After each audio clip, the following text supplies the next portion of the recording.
I don't need to remind you what happened the last time Notre Dame welcomed a MAC opponent to Notre Dame Stadium. It was just 2 weeks ago. Probably don't have to remind the Irish either as we bring in Eric Hansen, co-publisher of Inside ND Sports. Eric, Notre Dame welcomes Miami, Ohio this weekend. What do you think Marcus Freeman and his staff learned from the Northern Illinois game that will make this week different from 2 weeks ago? Well, I know you know the answer because you asked Marcus that question. He said, you know, we've got to learn from the wins, not just from the losses. And so what did they learn from the Purdue game? And it's in their preparation. It's in their mindset. It's really paying attention to the details and making sure everybody's invested. And I think one thing that also is going to get their attention, there's a more of a kind of us against the world kind of mentality too, from the standpoint, a lot of people still doubt them. And also they lost 3 starters this week. And I think also recognizing that there's a legitimacy across the field. I mean, he said you can't take them lightly, and on any given day, it's coach speak, but anyone can beat you in college football. They learned that the hard way. It's not something you need to learn more than once. Now, I know one thing that Irish fans are certainly curious about is the evolution of the passing game. Riley Leonard was brilliant on Saturday, but most of the brilliance happened in the run game.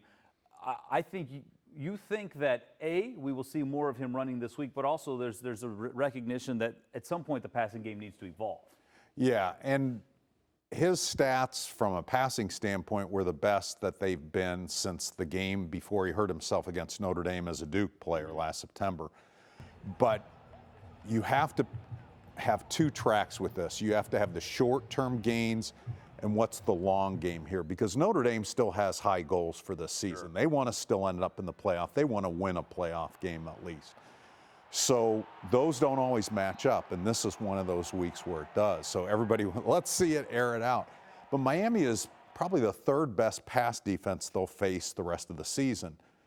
Running defense, they struggle. So you need to take advantage of that, but there still needs to be incremental improvement. You still have to work in the long passing game. You still have to work on chemistry with the receivers, because if you do get to that long-term goal, those teams can play pass defense, and your passing game has to be better than what it is now. So what I'm hearing you say is that we should expect to see Riley Leonard run the ball a lot this week like he did against Purdue because it fits the game plan. But at some point, we need to see the passing game evolve.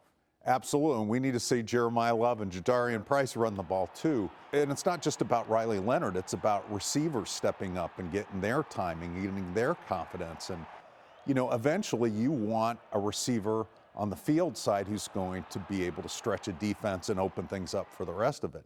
Is that Jordan Faison? Is it KK Smith, who played a lot at Purdue? Is it Chris Mitchell, who we thought would be that guy? So we're still trying to answer that question too. All right, and one we'll probably be continuing to dissect over the next couple of weeks. Eric Hansen, co-publisher of Inside ND Sports. Here we go. Oh, it's a pleasure. We'll have you back here next week. In the meantime, Notre Dame takes on Miami, Ohio this Saturday, 3:30 kickoff at Notre Dame Stadium. Thanks for watching. Here's another story you may like, and subscribe to the WSBT 22 YouTube channel.